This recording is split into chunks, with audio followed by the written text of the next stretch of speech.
importante também apontar isso, né?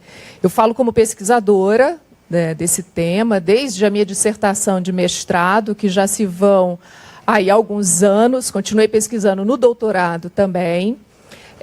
Trabalho como assistente técnica, fazendo avaliação sobre laudos, né, que são emitidos por psicólogos. Sou contratada por pais, por mães que estão sendo acusados de alienação parental ou pais que estão sendo acusados de molestar seus filhos. E também atuo na Comissão de Orientação e Ética do CRP-RJ, do CRP 05, e lá, né, até brincamos que a maior parte das situações, né, de denúncia contra psicólogos hoje, no Conselho Regional de Psicologia, envolve alienação parental e denúncia de abuso sexual infantil no contexto do litígio conjugal, né? Isso parece que se tornou assim, um lugar comum nas comissões que trabalham dentro do CRP. Bom, então eu queria contextualizar, também pegando um pouco da fala do Eduardo, contextualizar um pouco a entrada dessa temática no Brasil. Esse assunto ele surge em 2006 pelas associações de pais separados. Essas associações, em boa parte, elas são compostas por homens pais que não eram residentes dos seus filhos, portanto, os chamados visitantes. E essas associações de pais, muitas existiam no Brasil e também fora do Brasil. E aqui no Brasil, essas associações elas se organizam em torno dessa temática da alienação parental, quer dizer, inicialmente da síndrome da alienação parental e posteriormente, né, como as associações acabam se dando conta, né, de que não se tratava de uma síndrome, porque na verdade não possuía reconhecimento científico, então passa-se a divulgar esse assunto no Brasil utilizando apenas a terminologia alienação parental.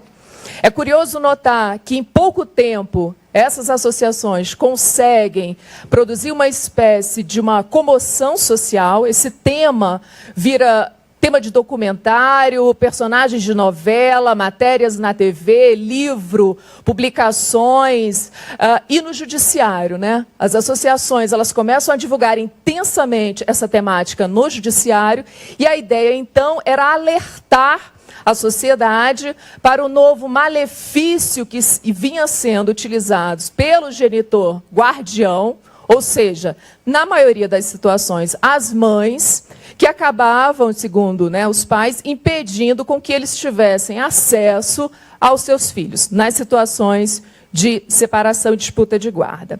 Então, em 2008, é promulgada a lei da guarda compartilhada, que teve uma grande contribuição das associações de pais separados, que vinham debatendo sobre a necessidade de, na nossa sociedade, termos uma igualdade parental, a igualdade de direitos e deveres. Em 2008, a lei da guarda compartilhada, ela é promulgada, e nesse mesmo ano, eu chamo a atenção para isso, nesse mesmo ano, as associações de pais separados, elas entram com um novo projeto de lei. O projeto de lei sobre a alienação parental.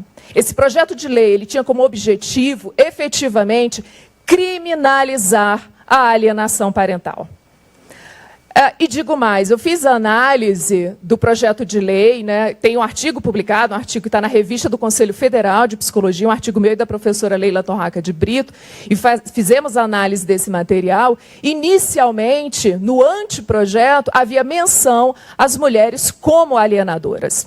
Então, na minha compreensão, na nossa compreensão, era que, de fato, a instrumentalização desse conceito de alienação parental serviria como uma forma de, para usar um termo, né, da psicanálise, né, Eduardo, barrar, né, um pouco essas mães, que no entendimento dos pais acabavam tendo, sim, todo o poder no que tange as responsabilidades sobre as crianças.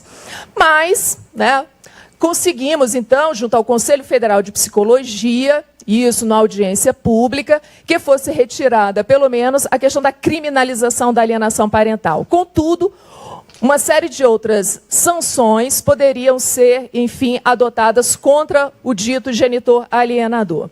Em 2010, a lei, então, a lei da alienação parental, ela é promulgada e define a alienação parental como uma conduta de interferência na na constituição psicológica de crianças e adolescentes.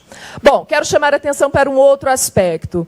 A alienação parental, como o Eduardo muito bem colocou, não se trata de um tema inerente à psicologia. Logo, a lei brasileira, ela define uma conduta e aponta na lei que serão as equipes que irão identificá-la. Tem toda uma problemática aí que a gente também trabalha, eu e Leila trabalhamos nesse artigo, né, que eu indico, não vai dar tempo de falar tudo, então eu indico que vocês possam consultar e depois a gente conversar sobre o assunto. Bom, então com isso, o que me chamou bastante atenção?